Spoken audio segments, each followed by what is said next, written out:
for the presence of the jury and the presence of defense counsel, prosecutor, victims, and I'd like to see real quick. Counsel in chambers and talk to them about time. And we're moving along trying to finish all the evidence today. What happens after the evidence is that I've got to give you the final instructions on the law and your closing argument to counsel. Those five, in other words, we can't formalize those. Those is all the evidence is in. Most of the instructions are done, but I still have to allow counsel by who will court the opportunity to argue about which one should be used and which one should not be used. What that means is I'm going to need to do that on Monday, that you hear the instructions and closing arguments on Tuesday. I know there are two people that indicated that they would have problems because of the prior trips that they had, and we thought would be done. I think that was during the 11th. Is that still the case with you, Lisa? Yes, it's still the case. All right, and during the 2 is also, that was also your situation. Okay.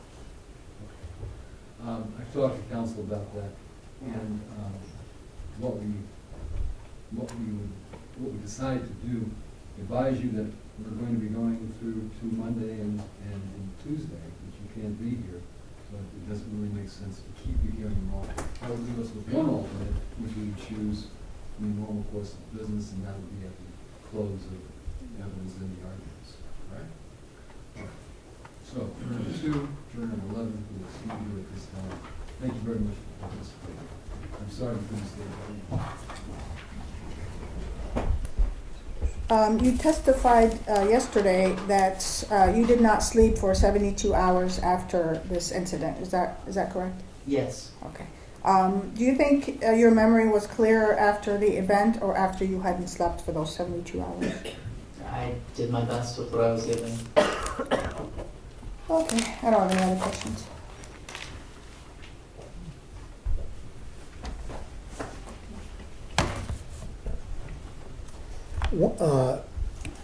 When you were in the hallway that night, the hallway where this occurred, and you were shown some pictures of the camera that was attached to the right side of your eyepiece. Yes. Was your actual vision of what you're seeing a little bit different than the eyepiece? Yes, so as we know, the camera is mounted on the bridge of my glasses to the right, so the camera is only going to be able to see whatever field of vision that the camera has, as wide as the lens goes. I still have, my left eye and my right eye, I can still see all of this other stuff going on. My field of view is much, much larger than 5.5 feet in this hallway. So the hallway is 5.5 feet, ranging anywhere as long as 20 feet up to, let's say, 10 feet. Where Right. it ended up. If you move your head, as according to evidence, for 0.3 of a second to your right slightly, so Mr. Shaver is out of the camera's picture, in that 5.5 foot hallway, did you ever lose vision of Mr. Shaver? No, sir, I could very clearly see him the entire time. And the reason you swung your eyes slightly to the right was? I was beginning to glance towards the other threat area, the doorway, because we didn't know if there was still another person in there, but I never lost sight of Mr. Shaver. At all during those 0.3 of a second? No, sir. Now, you were also asked, did you review things? Did you meet with your lawyer to prepare? Did you? Yes, I did. And why did you prepare for this trial? I'm on trial for murder. This is very serious, and I need to be as prepared as I can be for it.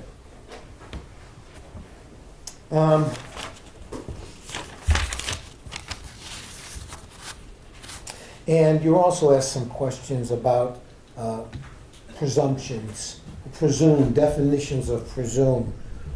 The presumptions that you talked about, the presumptions of where there's one gun, there's likely two, the presumption that they're, under these circumstances, armed until they're actually physically disarmed. Is that just a presumption you made up, or it just applies to you? No, sir. That's what I was trained by Officer Jacobs, and I go off of his presumptions, his training, his experience. He's been doing this for quite a long time. And are these just his general thoughts, or is this, you're It's saying, standard police training across the country? Objection, Your Honor, that's outside the scope of his knowledge, he's not an expert witness. You can talk about this training. In your training, when you were learning these things, what was your understanding this is just an idea of Officer Jacobs, or is this based on standard training? It's a standard national training. All right. And also, they talked to you about your questioning by deceptive sight that night at 2:21 in the morning. Did you answer all the questions that were asked of you? Yes, sir. Answered all the questions asked by the other investigator there? Yes, sir. Answered all the questions by the county attorney that was there? Yes. Were there any questions, when you were trained, were you trained that sometimes you can ask questions that might trigger the memory of a witness? Yes, that would be wise to do. And were you asked any questions about Mr. Shaver crying, or Mr. Shaver's shorts low, or anything that might trigger that memory if you had it? No, sir. And finally, or two finals, in the hallway when we talked about people coming out of the room that night, was it clear to you the order that the people in the room were requested to come out? It was my understanding that the female was to come out first so that we could deal with her first, and then the next subject. And they also asked you about an individual, Officer Redden, covering the window from outside. Correct. Do you remember Officer Redden there that night? I do. And do you remember whether he brought his rifle in? He did bring his rifle. But the way it panned out, you didn't get to watch the window, you were given coverage. That's correct. Could have been the other way around. It could have been the other way around. That's all I have, thank you. All right, here's we have a couple of your questions.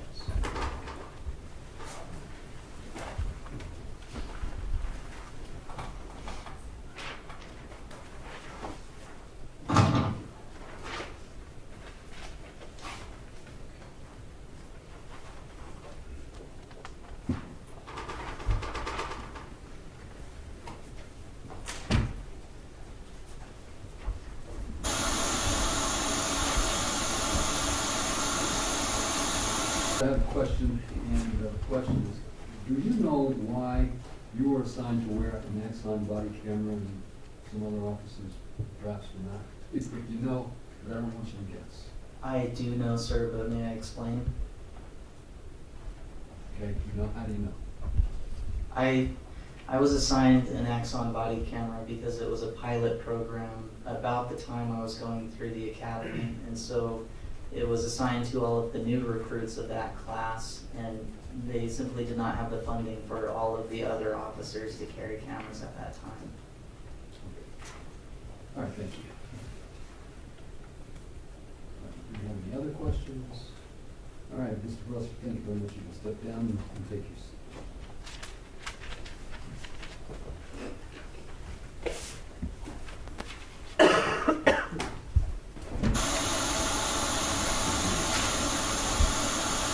As rested, and as we indicated at the beginning, at the outset, this time to the extent the state has any rebuttal witnesses or evidence they'd like to present, you have this. Thank you, Judge. The state calls Timothy Williams.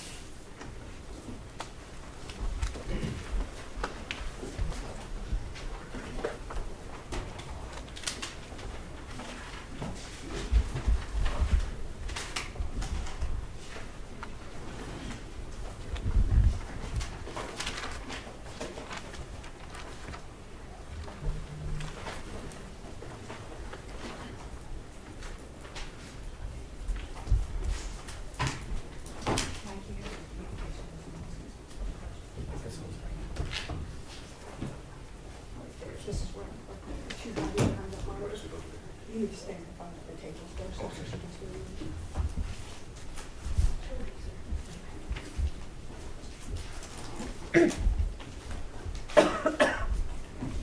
Please raise your right hand. You do solemnly swear the testimony you're about to give will be the truth, the whole truth, and nothing but the truth, so help you God. I do. Thank you.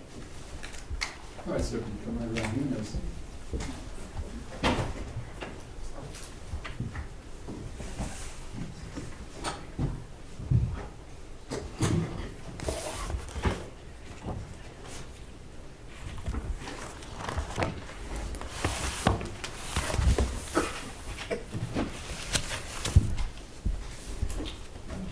Good afternoon, sir. Good afternoon. Would you state your name, or introduce yourself to the jury and spell your last name for us? Timothy T. Williams Jr., Timothy, Williams, Williams. And what do you do for a living, Mr. Williams? I'm a police procedure and use of force expert in both state and federal courts. All right. How long have you been an expert in those two areas? Since 2003, Okay. And do you specialize in officer-involved shootings? I do. All right. How is it that you came about this line of work? Well, I'm a retired senior detective supervisor from the Los Angeles Police Department, where I served over 29 years. Of my 29 plus years in the department, over 26 years have been dedicated to criminal and administrative investigations. All right. And was that all of it with the Los Angeles Police Department? It was. Which areas did you mostly work of Los Angeles? Well, I started in patrol, and I ended up working starting detective career in 1979. I've worked assignments like robbery, homicide, crimes against persons, domestic violence, narcotics, juvenile, to name a few. On the administrative side, I was an adjutant. An adjutant is an aide to a commanding officer at the divisional level. In LAPD, we have divisions, and I was an adjutant at the staff level. Staff level is at the chief's level. I also did administrative. I did 3-month loan special investigation and internal affairs. So that's pretty much what I've done. And I retired out of robbery homicide division. Robbery homicide division has citywide coverage, and you had cases pretty much different parts of the world. All right. Do you normally testify for the defense in murder cases? Yes. Is most of your work in civil defense?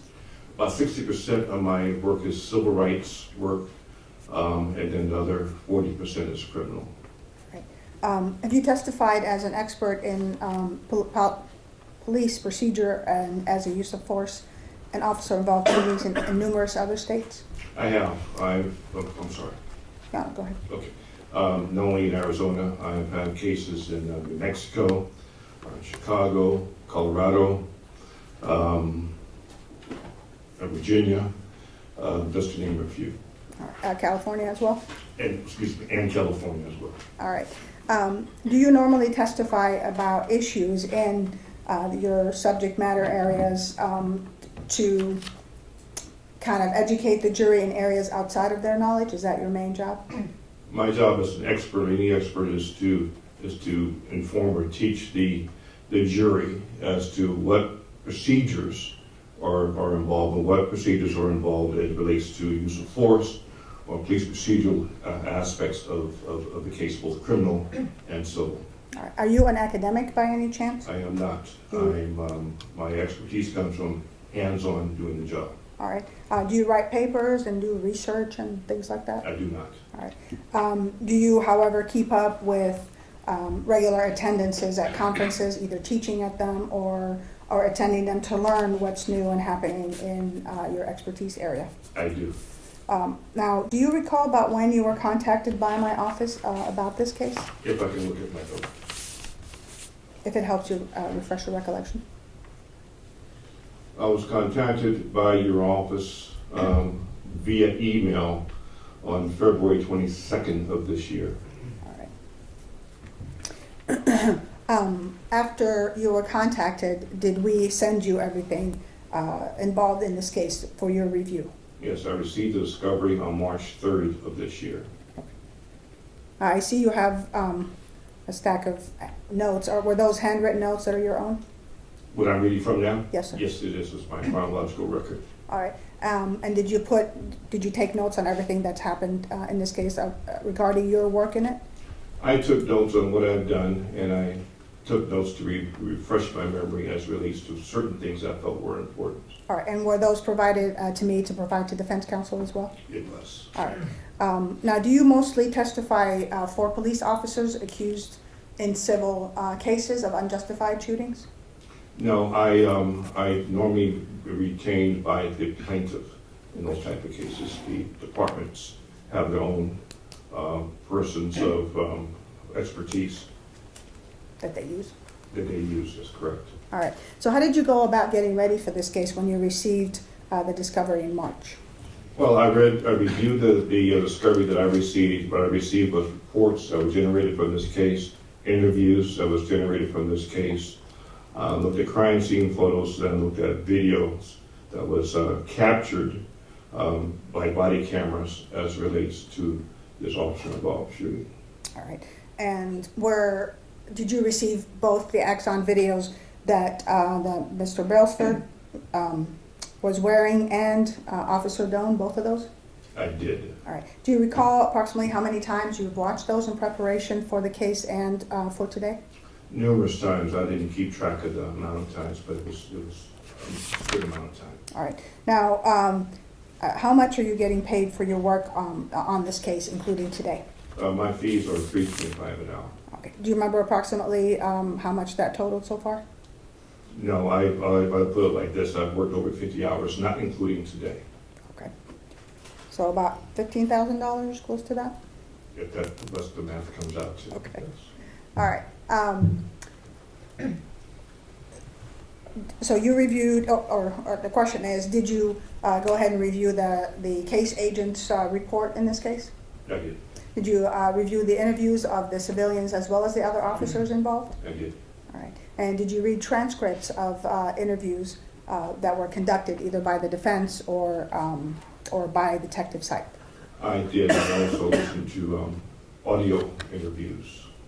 Some of them were, some of the written were audios, and I chose to listen to the audios All right. Is that instead of or along with reading them? instead of. Okay. And did you read then the defendant's interview as well? Yes, Okay. And did you get a chance to read through the transcript of the Axon videotapes? I did. Okay. Have you personally been involved in an officer-involved shooting where you've had to shoot and kill another person? I have. All right. Did that happen more than once or just once? Just once. All right. And would you describe that as a traumatic event for the officer, including yourself, who's involved? It's an event you won't forget. Okay. What was the impression that event left on you immediately? Were you in shock? Were you relaxed? Were you able to sleep? Well, again, it was a situation where it was either I initiated the lethal force or I would have been shot. It was I was. Excuse me, I'll object to the details of his use of lethal force. On the basis of relevancy, no, I'll rule it. Sure. The situation was that I was drawn down upon with a rifle, and it was either I shoot or he shoot, and he had shot previously, so I shot. All right. Approximately, how many men with a rifle or gun calls have you been on? Well, I don't know, it's been a few. Do they always turn out to be a person who actually has a gun or a rifle? Some they have guns and sometimes they don't. Right. How often do they involve more than one weapon if the call was about a weapon? Well, again, sometimes if there was a weapon involved, there may be one, or sometimes there may be more than one involved. It just depends on the situation. Okay. Were you taught, or is it a proper training according to your experience, your own experience and expertise, that officers are trained to believe or assume that if there's one weapon, there's more than one weapon?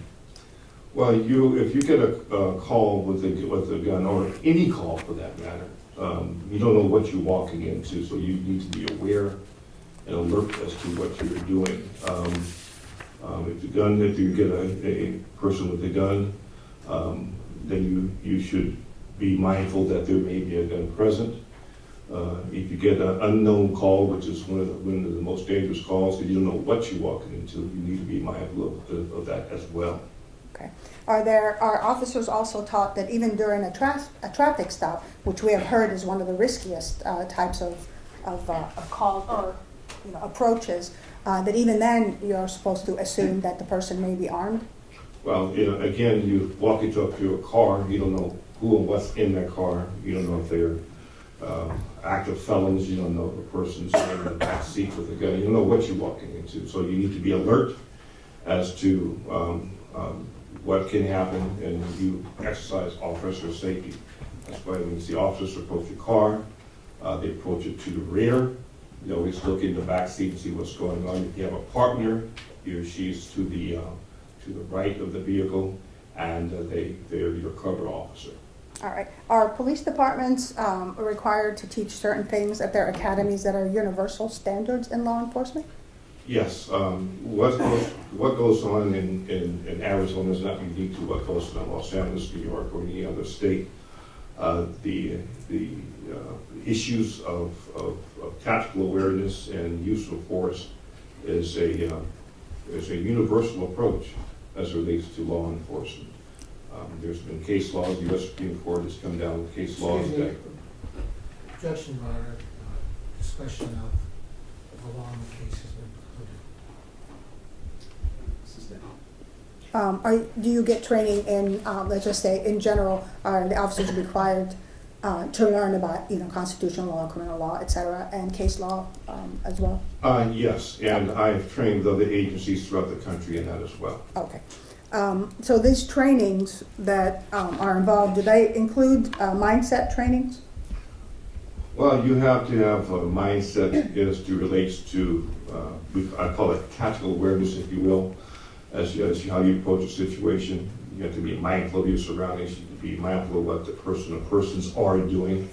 You have to be mindful of your environment, and you got to be observant, if you will. You got to take in everything.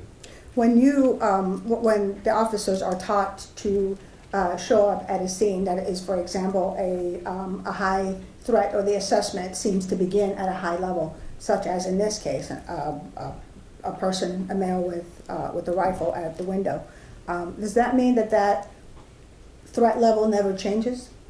Well, you're going in there, you got to call a man or a person with a gun. You go in there your goal is to de-escalate the situation. Your goal is to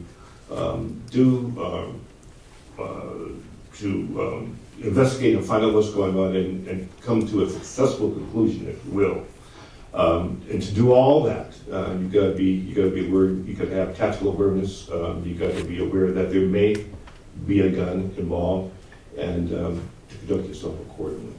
So why did you say there may be a weapon involved? I mean, the call was about a weapon. Yeah, there is. You get calls about a weapon, and sometimes you may not find a weapon. So you've got to you take it as though there is a weapon.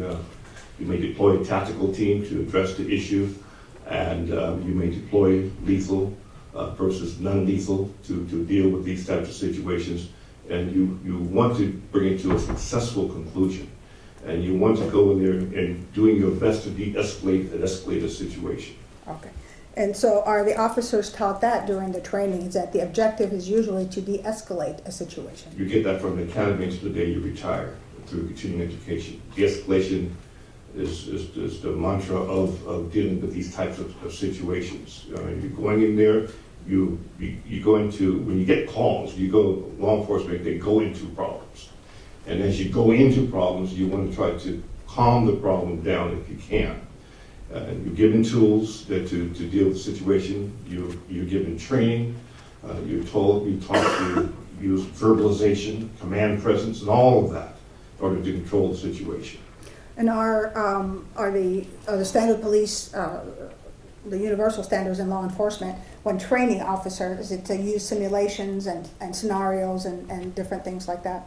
You know, they call situation simulations. In other words, like say you have training in deadly force, and lethal force, where you go into a chamber or a room, if you will, and you have screens that pop up, and you're supposed to respond to that, and you're graded as to your response to that. And sometimes you're successful, and sometimes you're shooting the wrong, or you shoot at the wrong thing. But it's a training to reinforce to you as to what can happen when you're in certain situations, and that's important, so you can translate that into the real environment and call upon that training when you deal with it. All right.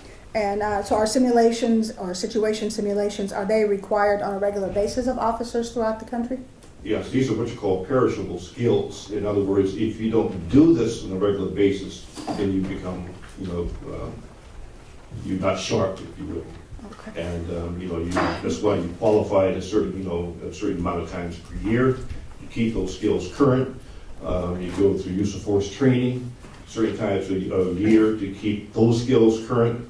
And the things that you use in the field, they have constant training, because if you don't use them, they perish. Okay. And if you're in some of those simulations, and we've heard these from other expert witnesses, but let's say, for instance, in one of the simulations, you have a person who pops up who has a gun up to their side, like in their hand, but dangling towards their leg. Is the officer supposed to fire immediately when he sees a weapon? No, what you have is a threat, an imminent threat. And we give you an example. When you have, say for instance, you have a barricaded suspect, and it may be a SWAT call. And in SWAT, you have embedded negotiators. And that person has a gun. What they will do, they will spend hours sometimes. Excuse me, Your Honor, I'm going to object to hypotheticals unrelated to the particular case. Well, that I thought was the understanding. Judge, I believe this is rebuttal, and his expert witnesses have all given hypotheticals when he asked them on direct and on cross, and what's good for them is good for the rebuttal witness. Jeff Jacobs gave those when he was asked, and Mr. Kappelson as well. And I'm sorry. And he's explaining imminent threat as well. It's a 702 objection, Judge.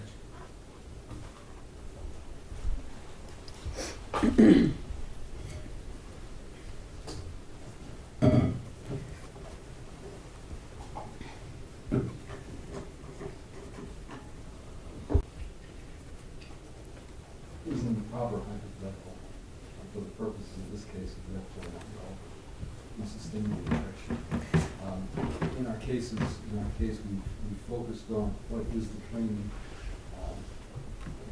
generically, and we should see. Thank you, Judge. So you were explaining the concept of an imminent threat without using that SWAT negotiation, if you could. Sure. If a person has a gun, and you have that all the time out in the field, not all the time, but a lot of times.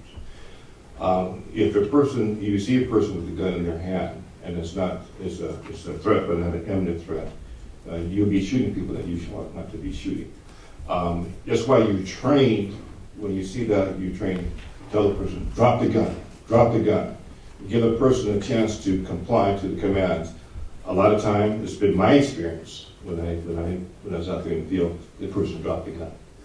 And again, it's a tool that is used. Now it becomes an imminent threat, then you have the tools to use to stop that threat.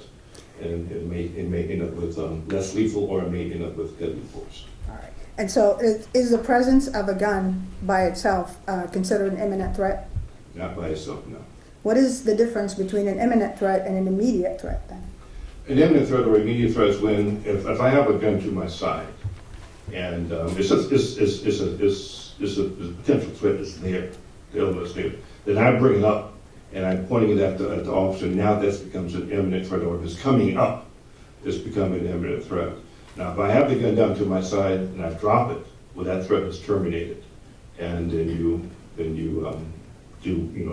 take the person in custody. All right. What about the idea of, or this concept of action versus reaction? Have you heard of that and you know what it is? I've had that, you get that training in the military, you get it in the police academy, you get that throughout your career. And I've had that training. I'm not an expert in that, but we've got that training. All right, and have you had the chance to experience that yourself, the action versus reaction?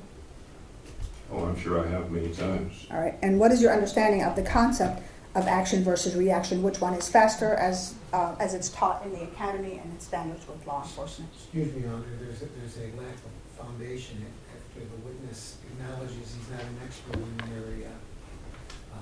Then he can't offer his expert opinion in an area he's not an expert in without much more foundation. Oh, really? There's no foundation, actually. He said he's been trained in it. He says he's not an expert in it, because everybody, his police officers trained it, was the testimony. I'll let him talk about his experience, but it seems it doesn't fall within the realm of the expertise of the witness. All right, would you tell us about your experience about action versus reaction? Yeah, again, you have an action out there where a person has the gun. And my reaction was to demand or command the person to drop the gun. The gun was dropped. There was a situation where a person was coming out of his waistband with the gun. Excuse me, Your Honor, I'm going to object to anecdotal stories from times when there was a policeman over 15, 20, 30 years ago by a non-expert, and by his acknowledgement of action versus reaction, he's not describing action versus reaction. And this is the problem you go to when you have a non-expert Objection is non-responsive. and lack of foundation and 702.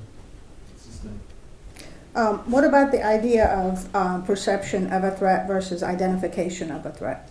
If you explain to us what those were. You can perceive a threat, and but again, the perception may not be a threat at all. So you have to justify what you do, and the threat has to be there for that threat or for that force to be used in the way that it's used. And is it your belief, based on experience and training in this field, that you need to have an identification of a threat before you react to it, and not just a perception? If there's a perception of a threat and you have used deadly force in that perception, you may be shooting all the time. You have to, that threat or that perception in some way has to be confirmed. If a person has a gun, if you see a gun in that person's hands coming up to a imminent threat level, then that perception has been confirmed, and then you respond accordingly. All right, so you're saying, Clarification. sorry, Judge. That's his answer. That's based on his training, that's his understanding of his training. Oh, I'm sorry, sir, I thought you were asking him. Is that based on the training and the experiences you've had? No, I'm sorry, not the his experiences. the training. On his training. Oh, is that based on your training, sir? Yes, it We is have based, some- I'm excuse me, sorry. I'm sorry. We haven't had any foundation on when this training was, by who, where. We'll get there, Mr. Pickard, absolutely. So this is the court's clarification. Thank you. Good. Are officers taught in your training that what the standard is for perception versus identification and how to respond to it?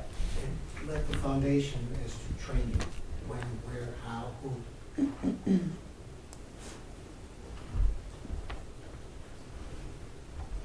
What do we do?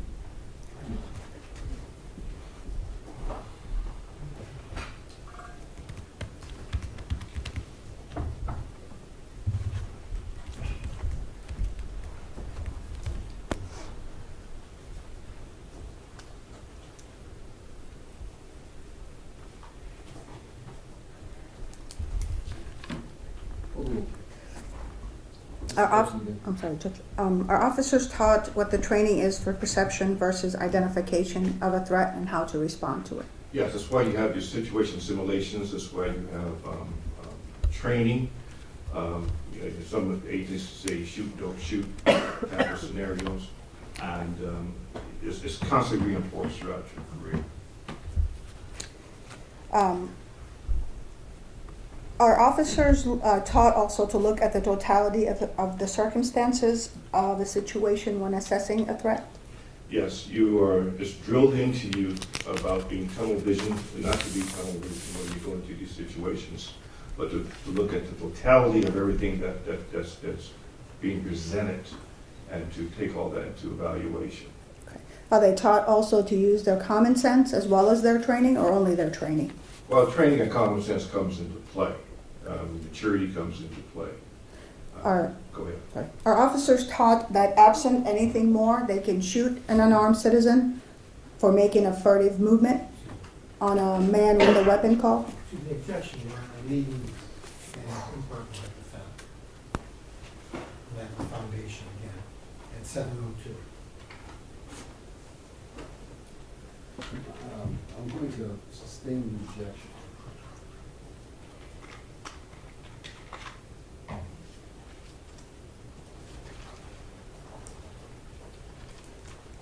In your training, were you taught that it's okay to fire at someone just because they reached for their waistband?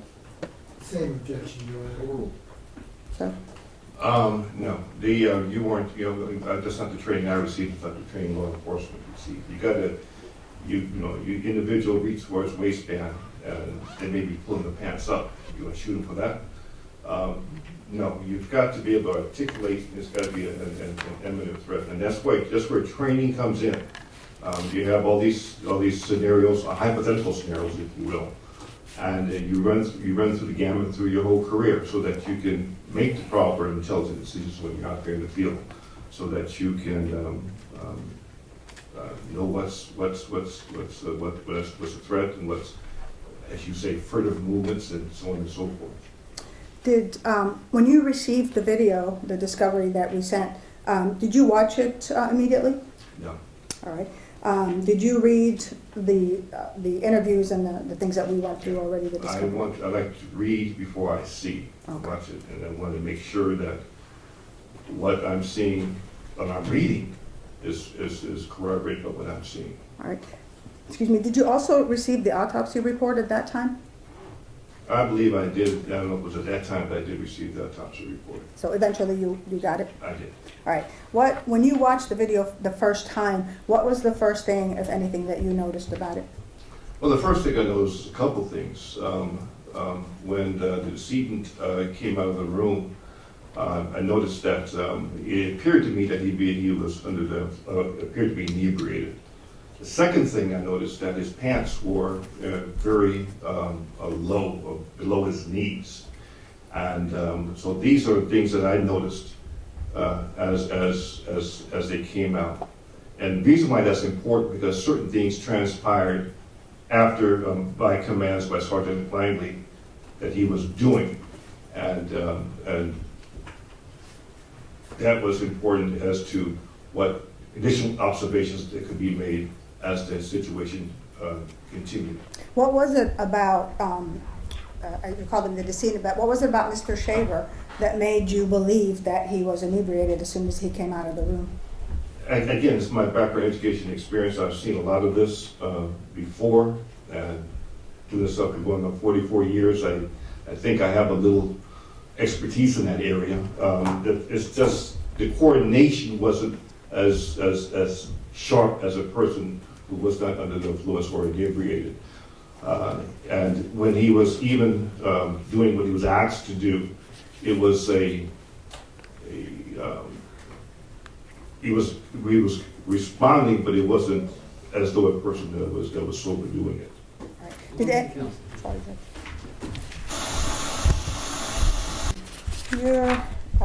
Sorry, based on your training and expertise in the field of training officers and proper police procedure, are officers taught to take their eyes off of a subject that they consider dangerous or a threat? No, you're not trained that way. Are officers who take their eyes off of a threat, are they allowed to just, based on your training and the training that you understand is standard, are they allowed to take their weapon off of the person who's the threat and then bring it back and fire without reacquiring the target? You're not trained that way. Is it proper procedures to have officers involved in a shooting and the officer witnesses all sit together in a room for an hour or two without supervision? No, procedurally wise, the officers should be separated. If you have they use the term babysat, they're being monitored by a supervisor or a senior officer. Small agencies may not have the amount of supervisions that supervisors that are there, but you have a supervisor and senior officers monitor them, and they all are separated where they can't talk to each other. All right. Are officers who are trained, and part of your training and knowledge in this area, just 1 second here.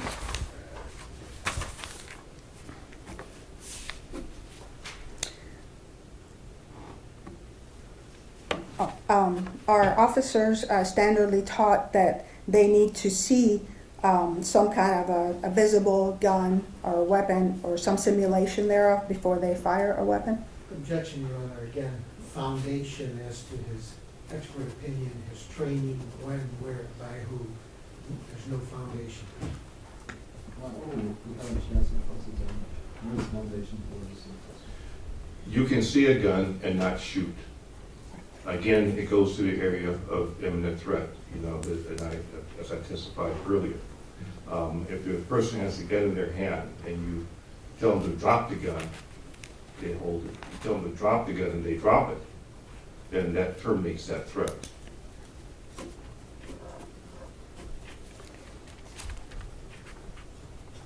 Now, where you taught as part of your training and the things that you also teach, that a person could be fired upon, an officer could be fired upon in a split second from a gun that's hidden or that's in a holster, let's say?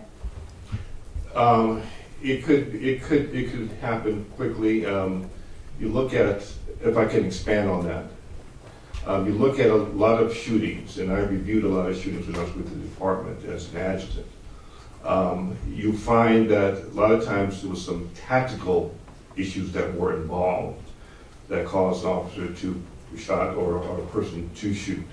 For instance, maybe they weren't searched quick enough. Maybe they certain things tactically that weren't done, that should have been done, weren't done. So you can't. Excuse me, Your Honor. Again, we're moving into irrelevancies, issues unrelated to the case. The same thing. Again, the objection is not responsive.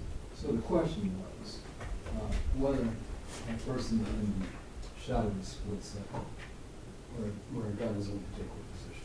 That's The question answer to that is yes. All right. So if an officer in your, again, this is based on your training Yes. and how you were trained, that if an officer has a weapon drawn on an individual, can that person fire faster than the officer by, picking up a gun and pointing it? Excuse me again, Your Honor. Improper expert opinion.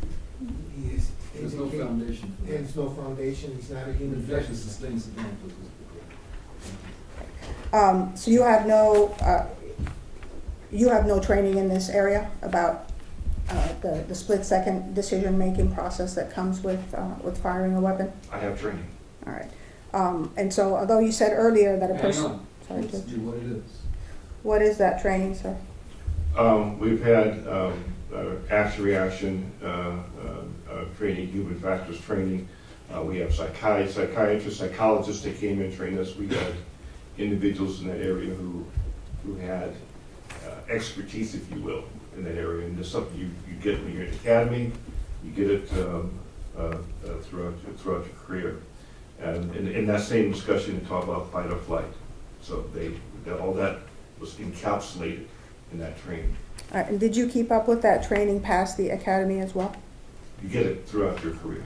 Okay. And after you left as an expert in this area, police procedure, officer-involved shootings, etc., Do you continue to receive training in human factors and the other areas, action, reaction, and psychological factors as well? I stay current through the discovery that I read and study, analyze, and I stay current with the depositions of these experts that I've talked about, and through the trials and how they particularly through the trials. Okay. And do you also, have you attended some conferences that also teach you up through and until the last couple of years about policy procedure, use of force issues at the Riverside Public Defender's Office, sponsored by the San Diego Public Defender's Office, the Phoenix, Arizona conferences, as well as Los Angeles County Private Investigators Conference, police procedure and use of force issues? Yes, I've been training in those areas, and I have taught here in Arizona, as well as Riverside, and those other agencies that you talked about. All right. And so based on all of the trainings that you received and you've given in that area, do you have an opinion as to a person being able to fire faster than an officer who's pointing the gun at them? Excuse me, Your Honor, I'm going to object. The witness has previously testified he is not a human factors expert. The fact he attends public defenders conferences and has been a police officer does not fit 702 for human factors. It's a read depositions or reviewed discovery. That is not the proper foundation for a human factors expert, and especially by his own admission. Please, Your Honor, he's just testified that he has experience in that area and he has a training he's attended and taught it. It's among a few of the things. I'm not going to ask him specifically about human factors. I'm only asking him about this particular action versus reaction and split-second firing at police officers. Objection's over. If a person is tactically aware, and when I say person, officer, and he's attuned to what's going on, I believe that he can respond before the round gets off.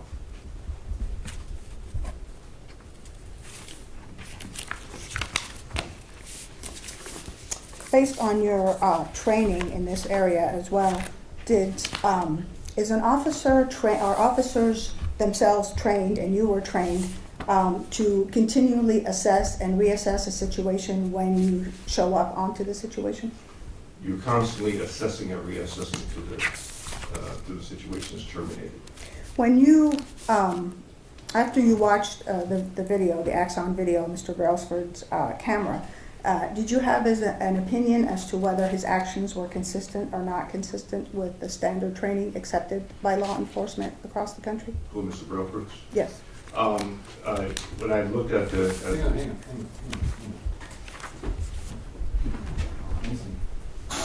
Department?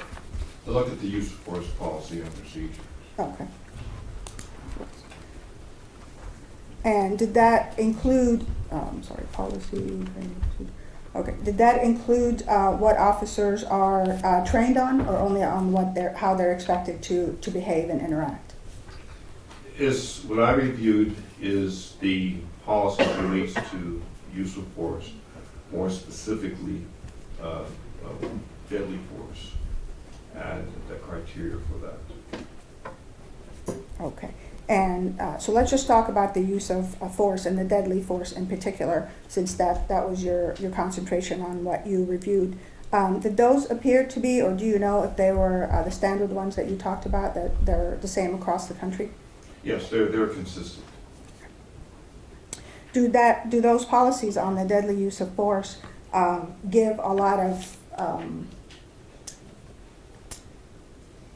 of deference to an officer's decision as to when to use deadly physical force, or does it outline specific times or areas during which they can use that force? Again, your objections 702 moving to legal standards.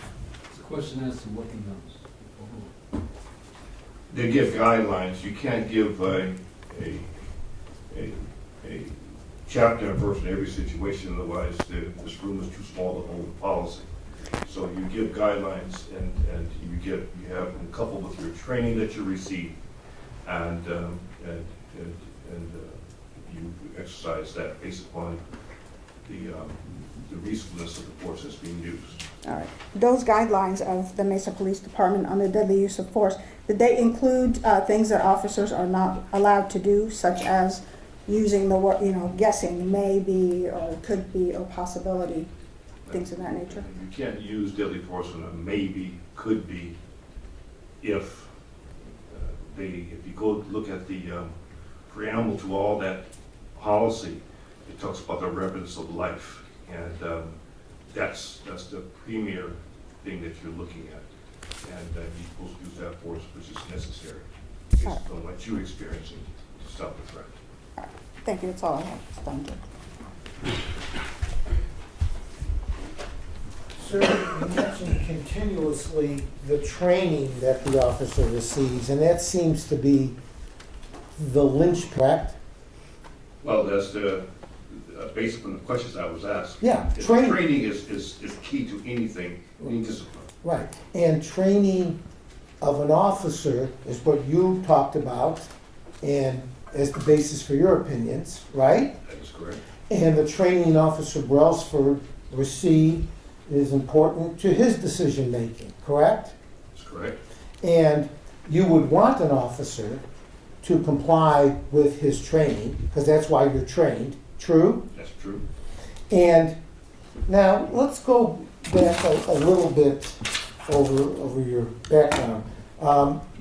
The name of your company is T.T. Williams Jr. Investigations, Inc. That is correct. You were a Los Angeles Police Department officer. And I retired as a senior Yes. detective supervisor. And you went through the academy when? 1974. And after you went through the academy, you then were on patrol for a few years. I was. And then the rest of your career was primarily detective and then adjunct administrative positions. Adjutant, Okay. not adjunct, you're right, adjunct, correct? That's correct. And then you retired in 2003. That is correct. Now, after you left the police department in 2003, then you opened your private investigation business, correct? I had it open before I retired. Yes. Okay, but a private investigator, a PI, That's correct. thus the name T.T. Williams Private Investigation Services. Didn't say private. T.T. Williams Jr. Investigations. You're right. Now, when you were a police officer, you were not involved as a case agent or on the scene investigator of officer-involved shootings, correct? That is correct. And you recall in this case, the incident occurred in January of 2016. That's correct. And you were contacted not until February 22nd of 17, a year and a month later. That's correct. And do you know whether you were the first person they contacted as an expert, the second, the third, the fourth? I have no idea. Do you know why it took so long to get to you a year after the incident occurred? You have to talk to counsel about that. You don't know. I don't know. All right, and then you were contacted on February 22nd, and then we received your opinions, I think, in August of 2017. Excuse me, that's wrong. Your opinions, were August 11th, 2017 in an email to the prosecutor. Yes. All right, and What date did you say that was? in August, I have August 11th, am I correct? You're correct. Then I took your deposition under oath in August 18th of 2017, That's correct. and you've had an opportunity to review that deposition, I have. and you were honest and truthful in that deposition. I was. Now, while you were at the Los Angeles Police Department, you were never designated as an expert witness in officer-involved shootings. That is correct. And since 2003, you have not attended the police academy, That's correct. nor have you taught at the police academy. Since 2003, that is correct. You did teach at the police academy a course on lineups, That is correct. but not use of force or deadly force. That is correct. And you do not teach what people have been calling post courses on use of force or deadly force. That is correct. And we talked about your background since leaving the department 14 years ago. Most of your background's either as a private investigator or an expert witness on behalf of the accused in a criminal case or on behalf of plaintiffs if they are suing police in civil rights cases. As you took my deposition, I told you that I was retained by 2 police departments. 2. Right. But the rest of the time, not so, right? That is correct. And on those 2 cases, you found the police department acted appropriately. That is correct. Now,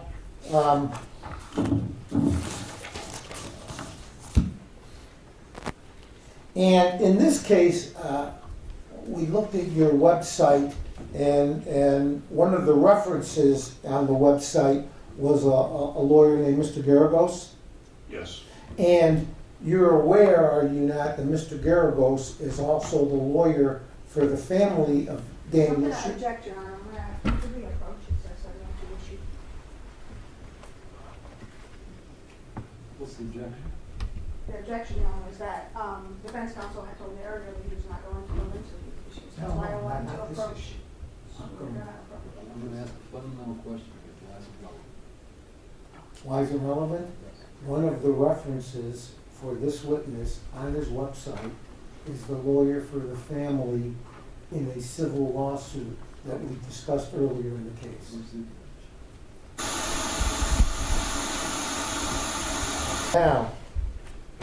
Now, when you left the police department, you opened a private investigation practice, correct? Correct. And then you did some work as a police procedure expert.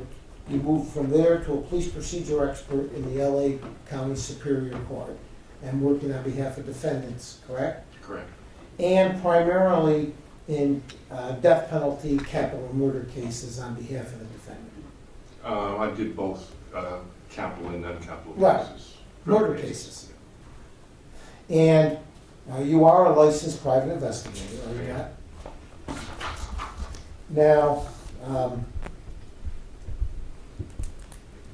Now though, you have stopped doing the private investigation work and you're working exclusively as an expert. You're able to make somewhere $260,000 a year. Correct.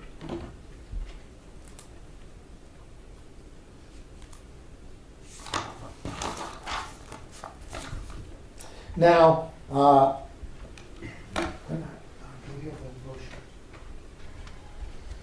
when we last talked, we looked at a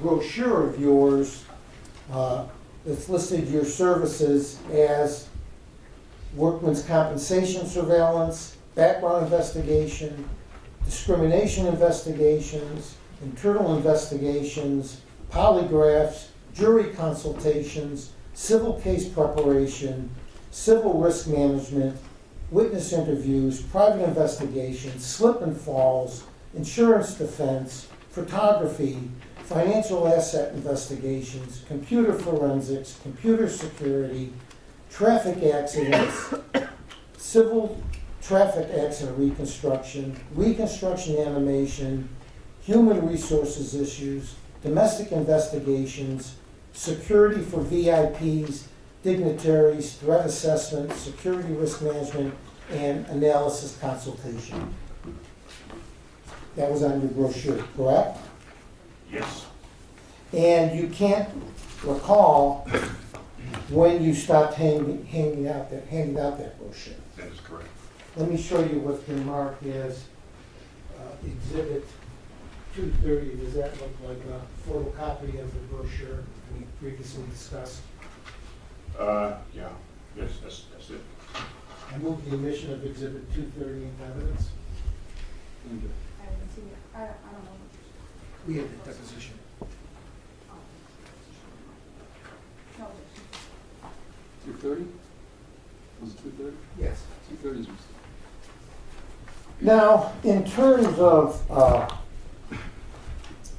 use of force, do you provide any use of force or use of deadly force training to law enforcement since, well, do you currently do that? I lectured in Manchester, England, to an international body of law enforcement personnel, and I lectured on use of force. All right. I've lectured to officers here in California, as it relates to use of force. So if you look at my curriculum vitae and those areas where I lectured to law enforcement, I did bring in the caveat of use of force. Do you provide training to individual police departments, like a use of force instructor, a use of deadly force instructor? No, Do you provide firearms instruction to any law enforcement officers as a use of force or a use of deadly force instructor? no, I do not. Have you written or published any articles in use of force or use of deadly force? I have not. Are you certified by the FBI as a firearms instructor for use of force or deadly force? I am not. Are you certified by the National Rifle Association as instructor in firearms, use of force, use of deadly force? I am not. Are you certified by Post as an instructor, firearms instructor in use of force or deadly force? I am not. Have you visited the scene in this case? I have not. Are you certified instructor anywhere as a certified use of force, use of deadly force instructor? I am not. Are you a force science, are you certified as a force science analyst? Force, forensic? Force, not Force. forensic, force. No, I'm not.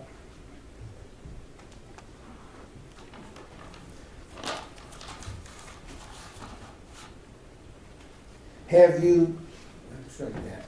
Back up. You asked that last question again.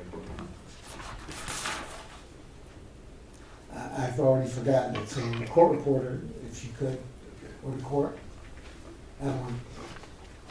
Is there anything you want to add to your list? I just wanted to listen to the question again. It says the force science instructor. Yes. No, Are you a member of the International Associations of Law Enforcement Firearms Instructors? no, Are you a member of the, shoot straight that. Have you been retained to do law enforcement training on use of force or deadly force by any federal law enforcement agency? no,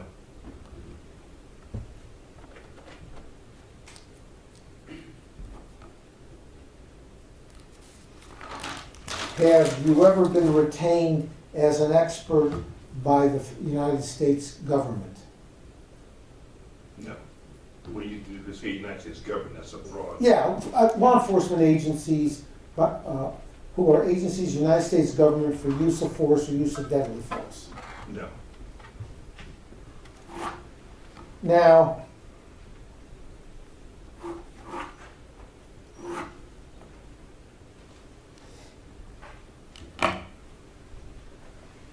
in your brochure, Exhibit 230,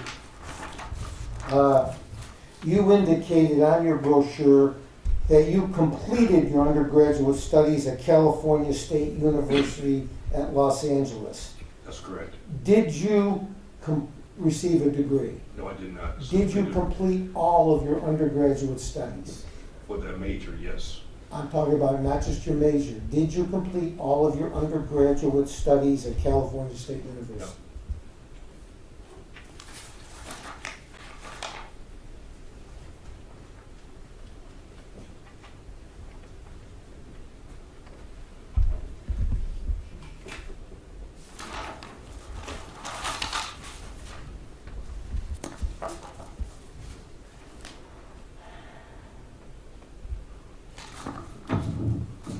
Now, you talked about some seminars that you attended here in the state of Arizona, and you mentioned the seminars of the Public Defender's Office.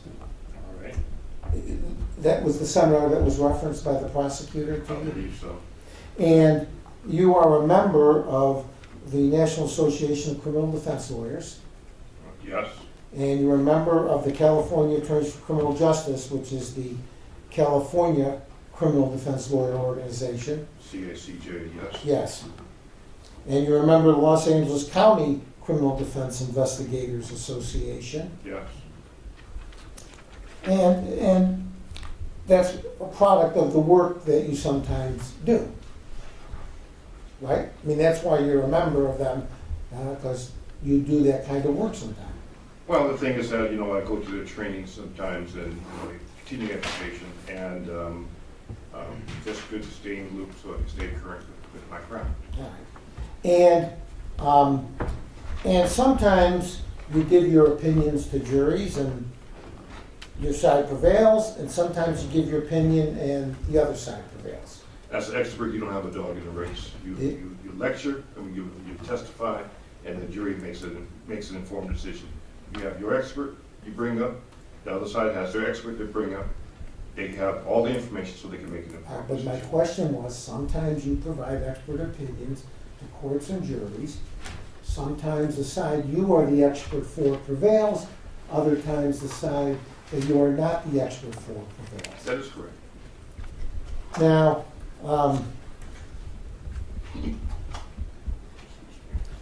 you indicate in your deposition you are not a human factors expert, correct? And I testify You're not. the same way. Right. And in forming your opinions that you articulated today, you did not rely on any research, articles, writings of parties or others, right? That is correct. You relied on your years of experience as a police officer and the training you received as a police officer, plus whatever information you've acquired since 2003. That is correct. Now, when you looked at the videos in this case, you indicated that that was after you had read the disclosure, because you wanted to read before you looked at the video. Isn't that true? That's my practice in all cases. Okay. So you had read Detective Sipes' report and whatever other information the state gave you before you watched the video. That is correct. And you indicated that included the autopsy report. The autopsy report gave me some information. I didn't, I'm not a doctor. I know that. Yeah. But did you notice that the information it gave you was that his blood alcohol was either 2.7 or 2.9, somewhere around 3.5 times the legal limit? I saw that. And that's part of your readings before you watched the video, right? I didn't get the autopsy. I didn't read the autopsy report Oh. prior to that. Oh, you weren't aware of you didn't read the autopsy report with the other things you read before you watched the video. I don't think I received it in my first amount of evidence I discovered that I It received. was sent to you, I right? didn't read it before I saw the video. Oh. But that's my testimony. You were aware, are you not, that was the blood alcohol? I believe I was aware of that just before our deposition. All right.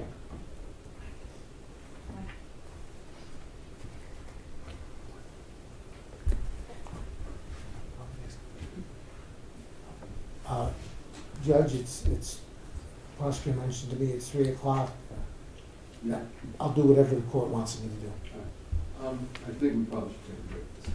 So we'll break and take a- All right, please. And, Mr. President. As relates to, The call that brought the police to the station. which is, Is all of these cases are different in some degree. True? I mean, all the. Officer involved shootings. Yes, they all. And they all have to be judged on the totality of the circumstances. They all stand alone. And the facts of the individual case. That's correct. And you can't look at these things with 20/20 hindsight, correct? That is correct. you have to try and figure out what the officer knew at the moment the decision was made to shoot. Well, what he knew and the circumstances that surrounded it as Yeah. well.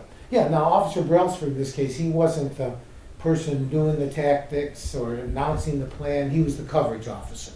You He was a understand? lethal officer. Yes, and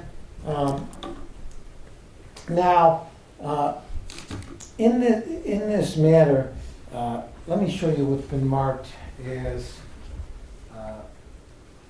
exhibit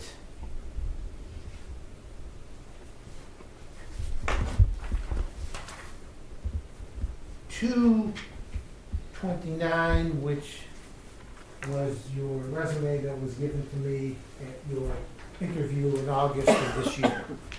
That is correct. Now, in that, and I would go to page, I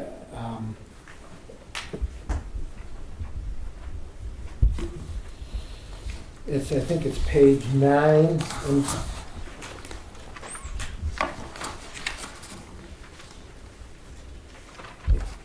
Yes, page 9. Okay, I'm here. And at the bottom of the page, one of your presentations to the Forensic Expert Witness Association was courting, cross-selling, and cross-promoting. You spoke on that, correct? I was part of a panel on that, yes.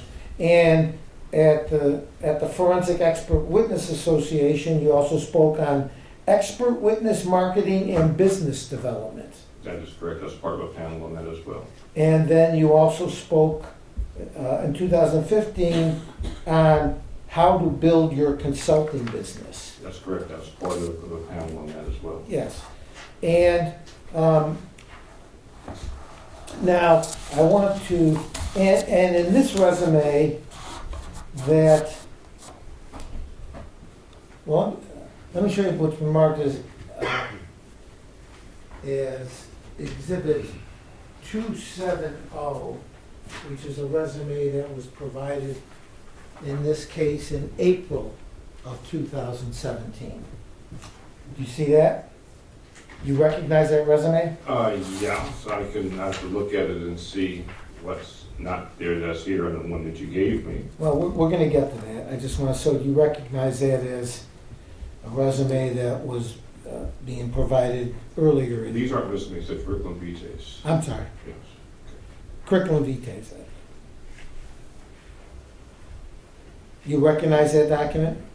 I do, and let me finish, please. It's not as current as the one you gave me Right, first. right. The more recent one is the one I gave you first, was August. This one was April. That's correct. Now, in the one, in both of them, you're listed as T.T. Williams Jr. Investigations, Inc., a private investigation firm, right? Yes. And also, let's go to the one in April of 2017. Just the last one you gave me. Yes. And on page 4, middle page, it says 2003 to present. See that? Page 4? Page 4 of your curriculum vitae.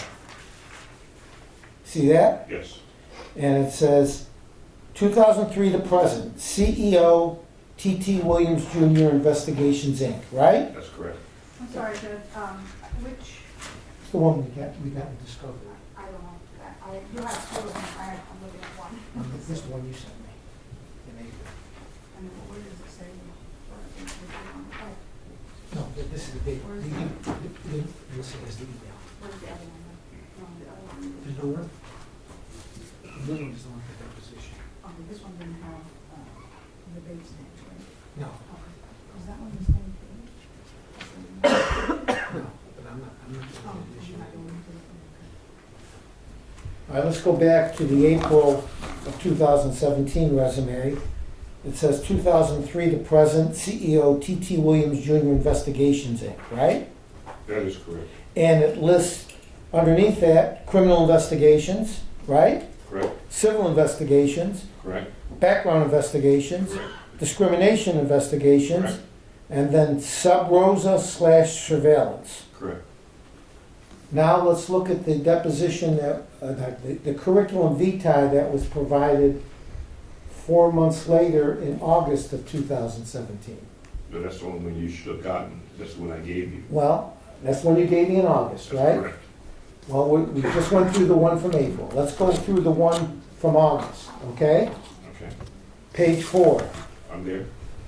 under 2003 to present. That's correct.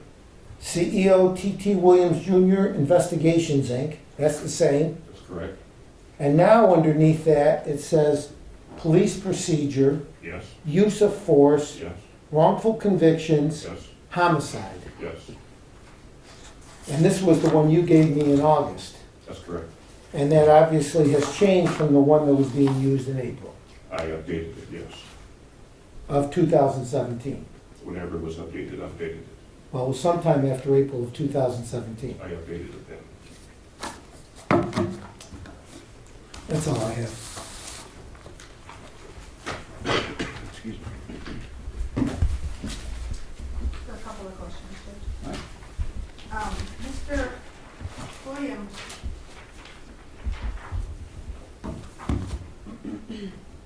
I may approach, the judge, I think he has a copy of that. And once you take these exhibits, I don't want to take them. He's not taking it.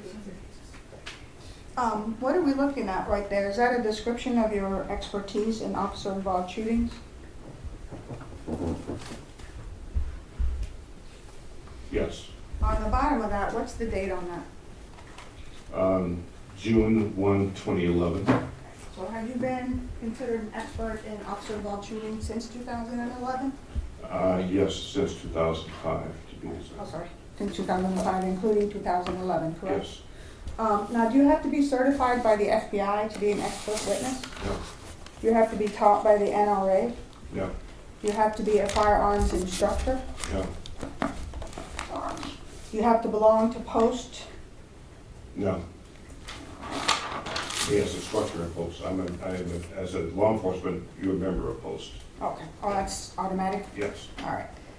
So you don't have to be an instructor or a firearms expert to testify as an expert witness in this area, is that correct? That is correct.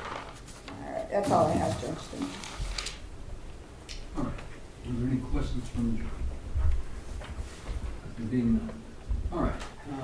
Mr. Williams, thank you very much. You can step down. These ones, the ones may not be excused. Oh, no, Judge. All right, you are excused, Mr. Williams.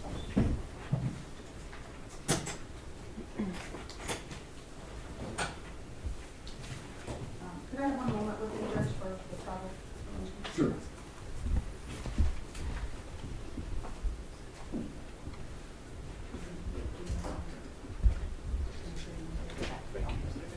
The state will rest its rebuttal. All right, ladies and gentlemen, we've come to the point in time where the evidentiary portion of the trial is concluded. And as I indicated earlier this afternoon, what happens from here is that the court just provides you with the final instructions on the law. And the attorneys, after I've read them to you, will give you their closing arguments. As I indicated, we will need you to come back on Tuesday morning, because it will take us through Monday to settle all those instructions and some other motions that will be made by counsel. And that's when the deliberations are going to be on Tuesday. Again, that'll be 10:30 on Tuesday. All right? Between now and then, please remember the admonition, and please be vigilant with respect to your exposure to the media. And the other thing that will happen is the third alternate will be chosen at the end of the oral argument. But the admonition will not be lifted as that person because they could be called back to deliberate. All right, so at this time, we will recess the jury for the evening. Thank you very much. No further comment. The court will therefore consider the rule 20 based on the matters previously presented. In addition, the consideration of the testimony given in court following the state's case. Based on the matters presented, the court does find the substantial evidence to go to the jury, and the rule 20 motion for judgment of acquittal is denied. All right, counsel, please call the chambers about, in fact, I will be getting the course draft of jury instructions, we'll have them later on this evening.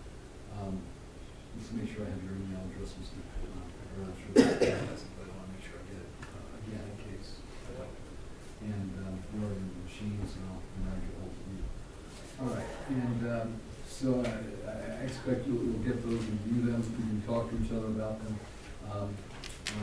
We'll have an opportunity to discuss them both in chambers and on the record on Monday. Okay.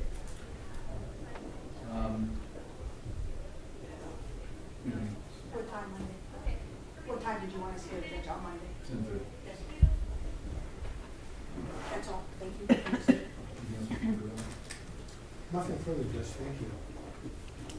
All right, I just want to thank those persons who have been here constantly from the beginning for your good behavior. Thank you very much, I appreciate it. All right, thanks.